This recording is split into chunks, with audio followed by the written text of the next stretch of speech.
Welcome back, MTN Giants podcast, reacting to part 3 out of 5. I have it down this time, so there's 5 total episodes or parts. This was number 3, and it was really interesting. I would say the first 20 minutes, super packed with really fun information. The Saquon Barkley stuff was talked about from start to finish. We know that whole situation now. The Brian Burns trade was gone over. There was this really cool nugget at the end about Brian Dable and Jaden Daniels that we'll get to. So we'll touch on all of it. I mean, the middle of the episode was a little kind of just extra fluff, like showing the free agent signings and them recording themselves on Snapchat being like, hey, Giants Nation, I'm ready to get to work. Let's go Big Blue. So just shit I really didn't care about. But the rest of the episode was really cool. So we'll talk about it. Hope you guys enjoy the episode, enjoy the video, the podcast. Leave a like, of course, and let's get into it. So as I mentioned, the Saquon Barkley situation was talked about the entirety of the series so far. It's probably over and done with now at this point in the, I almost said documentary, but at this point in the series, he's now a Philadelphia Eagle. So the episode started, or the part, whatever it's called, started with Joe Schoen talking to Ed Berry, the agent of Saquon Barkley. And the agent told Joe Schoen basically that Saquon wants 3 years, $12.5 million annually, and $25 million guaranteed, and he'd most likely be a Giant. And the Eagles' final offer that Saquon actually signed for was 3 years, $12.5 million annually, so right at that same number, but $26 million guaranteed as compared to 25, which the agent told Joe Schoen. So it's not like they were that far off. I do think the Giants obviously could have beat that offer, but Joe Schoen had his number, didn't want to go past it. And I do give Joe Schoen a lot of credit because there was the clip of John Mara, of course, the owner and the boss of Joe Schoen. And John Mara basically said, if Saquon becomes an Eagle, I am not going to be able to sleep well at night, or something along those lines. So to hear your boss, owner, say that and still stand on what you believe, I mean, it takes guts. And I definitely appreciate Joe Schoen doing what's best for the organization rather than John Mara's feelings, because that has gotten this organization in a lot of bad places in previous years. So listen to your gut, listen to what the analytics say about running backs over 27. They did the right thing here. I'm really not that mad about it. But anyway, so they were close apparently to getting Saquon. They made legitimate offers over the past 2 years. And, of course, there was that report of the 2022 offer they made during the bye week, and Saquon's camp turned it down. I forget how much it was for, but he made out okay. I mean, to be a running back and get a 3-year, $12.5 million annually deal and $26 million guaranteed on a good Philadelphia Eagles football team, I mean, it's tough to beat. So there was a quote saying that the priority now is the offensive line. That's what Schoen said to Dable before free agency, and of course they backed that up. I believe their first 2 signings that happened in order were, first it was Runyon and then it was Illuminor. So, they basically just did exactly what I said. Their priority was to find at least 2 offensive linemen. The quarterback talk was interesting because obviously with Daniel Jones coming off a torn ACL, which happened in, I think, week 7 last year, maybe a little later, like week 8, week 9, whatever. But there was definitely an understanding that they needed a backup quarterback, and one that's competent at least, not a Mike Glennon, not a Jake Fromm, not even a Tommy DeVito. So they listed names like Minshew, Sam Darnold, Drew Lock, and Tyrod Taylor. And Shane said, we're going to try and get Tyrod done right now. So I think they had plans of bringing Tyrod back. It seems like they made a real offer to get Tyrod back. But in the end, the Jets offered more money. And there's a quote later that Shane had about Tyrod Taylor as to why they didn't sign him. But they at least tried. Of course, Drew Lock ends up signing with the Giants later. We all know that, but I'll touch on that stuff later as well. It seemed like they were between Devin Singletary and DeAndre Swift when it came to the running back position. And Dable kind of agreed on Singletary. I'm pretty sure Joe Schoen was like, all right, so we're good with Singletary, right? Or they called him Motor. I didn't even know Motor was his nickname, but apparently Motor is Devin Singletary's nickname. But I don't like that, so I'm not going to say it. So Dable was like, yeah, I'm good with Singletary. Basically, Devin Singletary's number was $1 million cheaper than DeAndre Swift, who of course went to the Bears.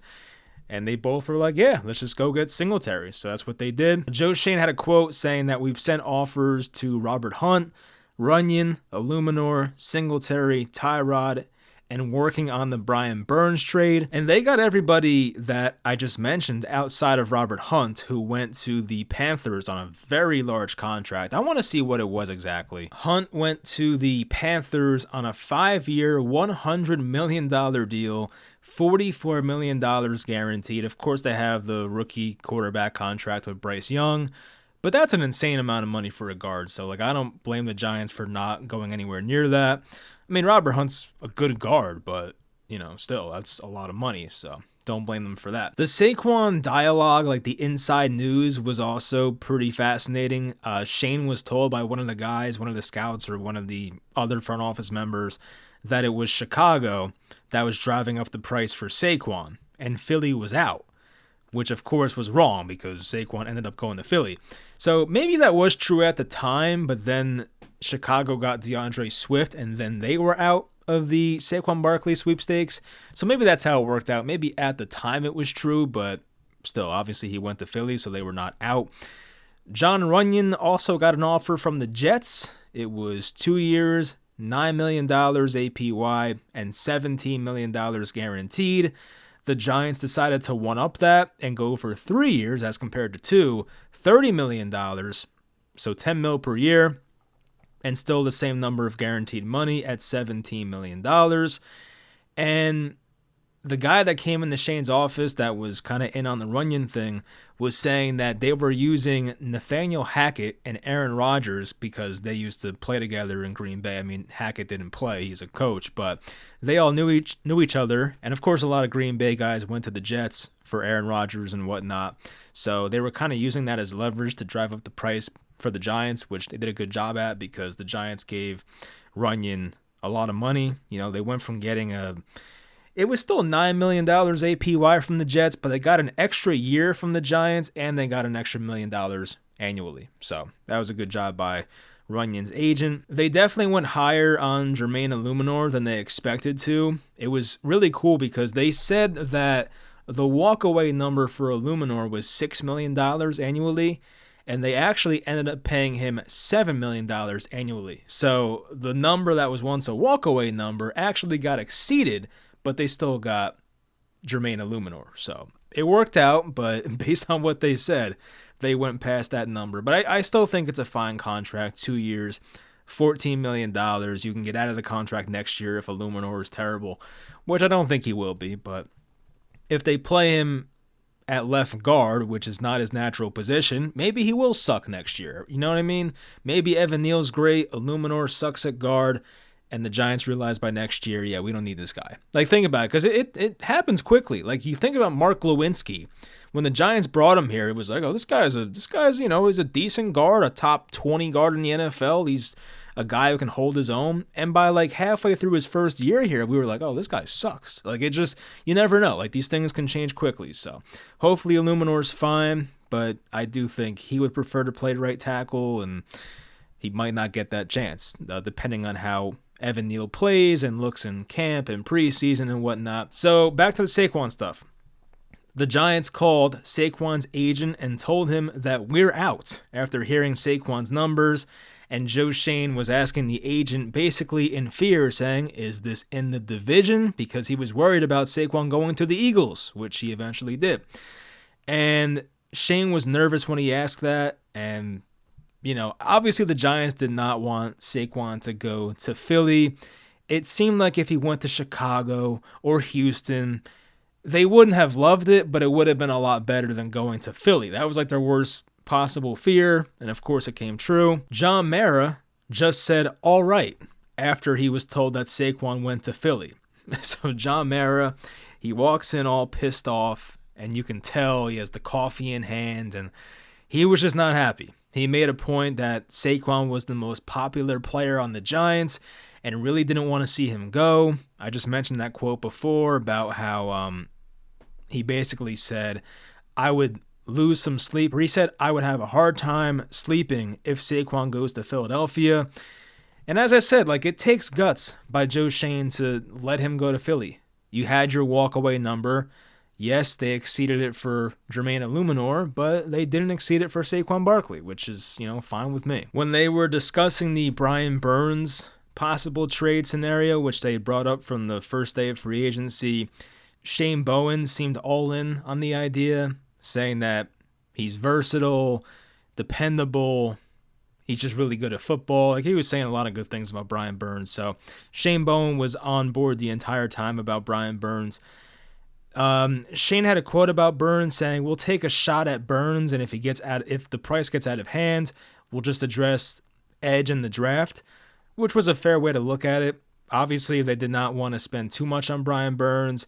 There was the clip of them, and when I say them, I mean it was the Panthers GM and it was Joe Schoen at the Shrine Bowl, or the what's the other one they do? Senior Bowl. That's it. So they were at the Senior Bowl, I believe, and the Panthers GM wanted 2 first-round picks for Brian Burns. I doubt he ever expected to get that, and Shane kind of bumped it down to 1. And there was actual footage of the negotiations going on, and it was funny because Dan Morgan, the Panthers GM, he got hung up on a 7th round pick, which, it's crazy to have basically a deal agreed on, and then the opposing GM calls back and he's like, yeah, well, we'll do it if you add an extra 7th round pick. And Joe Schoen, to his credit, once again, stood his ground and was like, look, I need roster spots. Like, we need to draft guys ourselves. So they ended up not adding that 7th round pick. Joe Schoen just kind of talked them into doing the original deal, which they did. And they already had a contract agreed on for Brian Burns. When they talked about Tyrod Taylor going to the Jets, Shane told John Mara that it was injuries and price point that led him not to re-sign Tyrod Taylor, which they wanted to do, but as Joe Schoen just said here, the injuries are a main concern for Tyrod. I like Tyrod when he plays, but he's not the most durable guy, sadly. He was our best quarterback last year, so it sucks that he's gone now. But he also mentioned Joe Flacco as a potential replacement for backup quarterback, which would have been kind of cool. And, of course, he mentioned Drew Lock as well. The Giants sold Lock on the idea of playing time and opportunity, with Daniel Jones coming off the midseason torn ACL last year. Obviously, Lock signed with the Giants on a 1-year deal. And Joe Schoen said that the Seattle Seahawks were trying to get Drew Lock back. So it wasn't like they were, bidding against nobody. So they really were. And I think they really sold Drew Lock on the idea of possibly having playing time for the Giants. And hopefully he gets it this year. I'd be surprised if Daniel Jones lasts all 17 games, whether it's due to injury or performance. I'd be surprised, honestly. So the teaser. So this was cool. It left off with Brian Daboll saying he'd be fine trading up for Jaden Daniels, the quarterback who eventually went 2nd overall.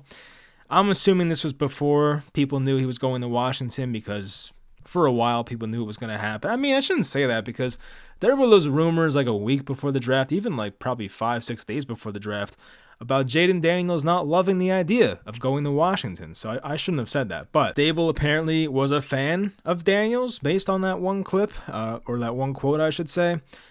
And it also left off with Joe Schoen saying, if we don't get a quarterback here, which I'm assuming here is the first round, we're rolling with Daniel and getting him a weapon, or trying to get him a weapon, which is what they did by getting Malik Neighbors. So, that's pretty much it for the information they gave us. I would say some of the coolest parts of this episode was seeing the whole Saquon Barkley negotiations right in front of us and knowing the exact numbers of what his camp wanted and what actually happened, and kind of seeing how the whole free agency process kind of just goes about. Because as a fan, the only thing we know is just Adam Schefter and Ian Rappaport and whoever else just tweets out like, oh, this guy is signing here for X amount of years, X amount of dollars. We don't really know like what goes on behind the scenes and all the phone calls that are made and all the waiting and all the, the agents trying to drive up the price. The one agent said to the Giants about Saquon going to Chicago and the price was being driven up and that the Eagles are out of the Saquon sweepstakes. Like, you hear all these things and it's like, what do we believe? So it was pretty cool to see that side of it. What else was cool? I mean, it was nice to see like some of the guys they were going after, which they got most of them. Of course, not Robert Hunt once again, but to see the list of guys the Giants wanted. It was interesting seeing that the Jets wanted Runyon and Illuminor. It's pretty funny that the Jets had the same interest in the same two offensive linemen the Giants signed, so that was pretty funny. The Brian Burns trade negotiation on the phone with Dan Morgan, that was a cool piece of it to see the negotiating going on. It wasn't like high-level negotiating. It was over a friggin' 7th-round pick, but I think Shane did a good job of, standing firm, not giving in. No, you're not getting this extra 7th-round pick out of me. Go kick rocks, pal. So that was good to see. And I thought the Joe Flacco part was interesting too, because I never heard of any report of Joe Flacco possibly going to the Giants. And maybe if Drew Lock had hypothetically went back to Seattle, which wouldn't have made sense because they traded for Sam Howell anyway. But let's just say that Drew Lock went back to Seattle. It would have been interesting if Joe Flacco was a Giant right now. I don't think it would work out too well because Flacco is pretty much a statue and the Giants, for the most part, don't have the best offensive line, but I don't know. Maybe it would have worked out. He made shit happen with the Browns last year, so anyway, shit happened with the Browns. I should not have said that in the same sentence. But anyway, so that's going to do it. We are 3/5 of the way through this series. It's been enjoyable so far. Next episode, and I'm sure the 5th episode, we'll be getting into the draft, and that's going to be really cool stuff to see because there were so many rumors about the Giants trying to trade up for a quarterback. I just told you guys the teaser about the Giants possibly trading up for Jaden Daniels, so I'm sure there will be a lot of cool quotes in there that I'm excited to look at, and we'll get some more information next week. So once again, I'm going to react to this next Tuesday as well, and the Tuesday after that. And then before we know it, preseason will be here. We'll be doing more Giants videos regularly. Wow, I nailed that. I usually say that word so wrong. Regularly. So that's a tough one for me. But anyway, we'll be doing some Giants content regularly. And I hope you guys enjoy. Of course, leave a like, subscribe, and I'll talk to you guys next week.